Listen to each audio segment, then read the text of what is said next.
হাই hello' নমস্কাৰ, welcome back to my YouTube channel. আজি মই বৰ্তমান আছোঁ শ্ৰীমন্ত শংকৰদেৱ কলাক্ষেত্ৰত।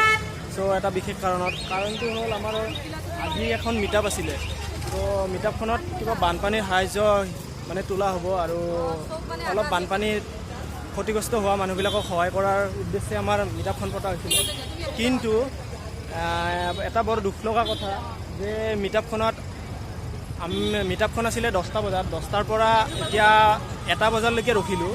মাত্ৰ 5টা নে 6টা চেনেল আহিছে।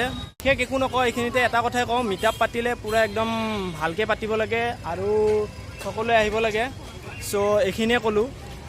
এটা কথাত বেয়া লাগিছে যে কি মানুহৰ কি ক'ম আৰু, মানুহৰ লগত এনেকুৱা এইটো একদম গেম খেলাৰ নিচিনা হৈছে।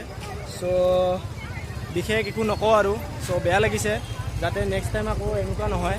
চ' মোৰ লগত এতিয়া বৰ্তমানে বাকী যি 4-5টা আছিল গ'ল। এতিয়া ইমান দেৰিলৈকে ৰখিলে, গুচি গ'ল। এতিয়া এজনে আছে। আজি মানে বহুত বেয়া কাম কৰিছে। একচুৱেলি গ্ৰুপতো আমাৰ বহুতো আলোচনা হৈছিলে আমাৰ ইউনিয়নৰ পৰা, এতিয়া অহা নাই, বহুত বেয়া কাম কৰিলে। চ' এইটো বহুত বেয়া কাম কৰিছে, আহিব লাগে। আমি 4জন নে 6জন ইউটিউবাৰ আহিছোঁ। এই দাদা, মই বেলেগ একো নকওঁ, এই দাদাৰ বহুত প্ৰব্লেম, ফোন আহি আছে, তথাপিও আহিছে। আমাৰ কি মানে টাইম নাই নেকি? মোৰো আজি জেঠীমাৰ বহুত বেমাৰ হৈ আছে, মই যাব লাগে, মোৰ ভণ্টি লওঁ, তথাপিও মই ইয়াতে আহিছোঁ।